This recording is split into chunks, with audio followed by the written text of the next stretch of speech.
Bro, gue tuh barusan baca berita yang bikin dada bergetar, tapi bukan karena cinta, ini karena ada media Inggris, negara yang isinya komentator bola semua. Dia bilang, timnas Indonesia punya peluang lebih besar buat ngalahin China. Gue sampai kaget, karena biasanya yang bilang kayak gitu kan netizen kita sendiri, yang kadang lebih pede dari kenyataannya. Tapi ini orang Inggris cuy. Yuk kita bahas pelan-pelan tapi dengan gaya saya ya. Jangan gaya-gaya ala tuan analisis UEFA yang mewah kayak gitu ya. Jadi guys, menjelang laga timnas Indonesia versus China di kualifikasi Piala Dunia 2026 zona Asia, ada media Inggris yang bikin analisis.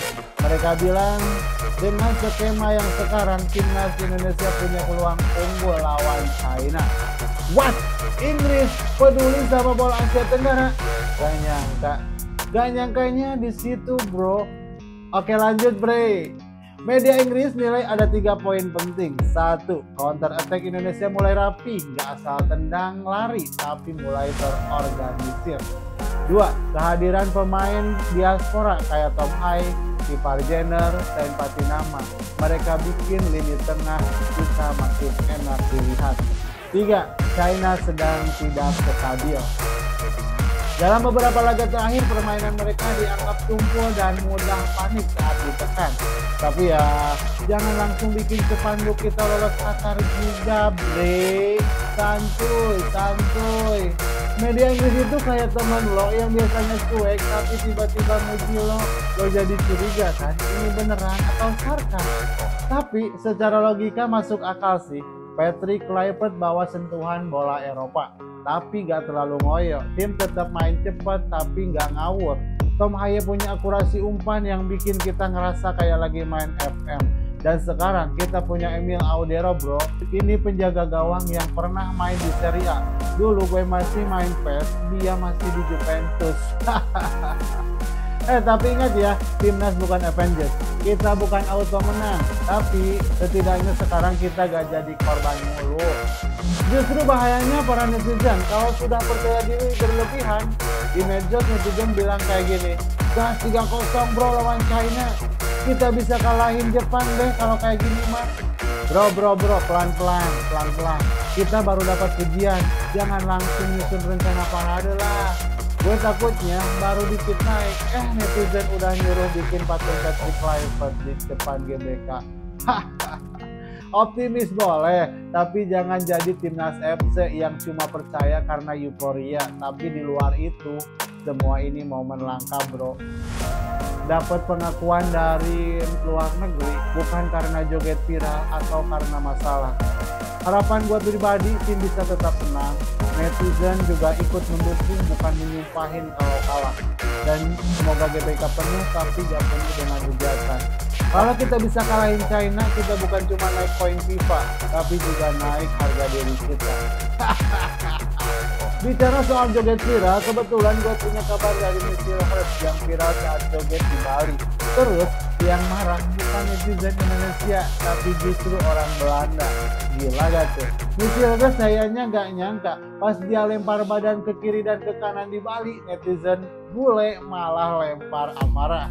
Tapi netizen Indonesia nyengir sambil nonton ulang. Jadi gini bro, Michelle Hurst back naturalisasi timnas Indonesia lagi liburan singkat di Bali sebelum laga lawan China. Video dia lagi joget gaya goyang-goyang galau kayak gitu yang viral di Instagram. Jogetnya gak aneh, cuma joget santai ala turis bule kena angin pantai. Tapi yang kesel justru netizen Belanda bre. Mereka bilang kamu pemain profesional harus fokus. Kenapa malah joget-joget? Bro, ini yang bikin kocak. Netizen Indonesia malah bilang kayak gini, lanjut bang, jangan kasih kendor. Michelle Hurst itu bukan skip latihan, bukan bolos pertandingan, cuma isi waktu santai. Lagian pemain lain juga liburan, bahkan ada yang main golf, main PS5, atau mancing hiu. Joget itu bagian dari relaksasi, apalagi habis latihan berat.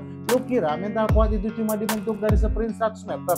Enggak bro, kadang dibentuk dari joget TikTok di pantai.